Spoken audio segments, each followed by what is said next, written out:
Back here at the Ted Grant Court at Henninger Athletic Center on the campus of Lemoyne College, where the St. Thomas Aquinas College men's basketball team has advanced to its first ever East Regional Tournament final. Tuesday night, they'll take on College of St. Rose. Tonight, the Spartans defeated number 8 seed upstart Merrimack College in a tough 73-70 battle. Steve Balsan here, joined by my broadcast partner, Kev Roth. Andrew Romanella's on assignment, but we know he's going to be tuning in. We miss you, Romo. Kev, it's been an exciting 2 days, and we punched our ticket for 2 more days in Syracuse.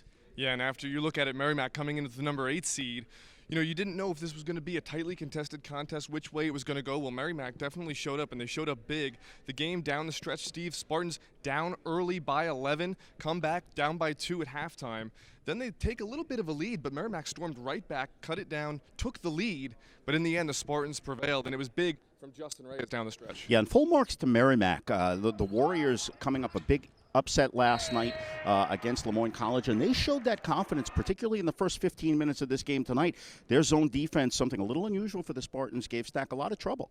Yeah, and zone defense, not something the Spartans see a whole lot, but especially the outside shooting early for Merrimack was big, and it helped them jump out to that big lead. The Spartans a little rocky offensively at the start, like you said, trying to figure out that zone, but in the end, they got a little bit of rhythm into it, and they had a little struggle down the stretch, but still able to come home with it. And another big game that we saw today was from James Mitchell, who did a great job of passing the ball, moving it around, and scoring when he had an opportunity. And Kev, not to say that the Spartans had them all the way. Certainly you don't want to sell Merrimack short. But there is a culture, there is a feeling on this Stack team that I think even in the first half, when they were not in the rhythm of their game, you just felt it was a matter of time before they got into it. And they clearly showed their poise that's resulted in what is now a 27-5 record on the season. Yeah, and it's a matter of confidence. You notice as we talk to players, we talk to coaches, they mention how well prepared they are, and that really adds up to being, the feeling of confidence that they have. And when you're that well prepared, you see things, you know things, and down the stretch, you know that eventually, if you stick to what you're doing,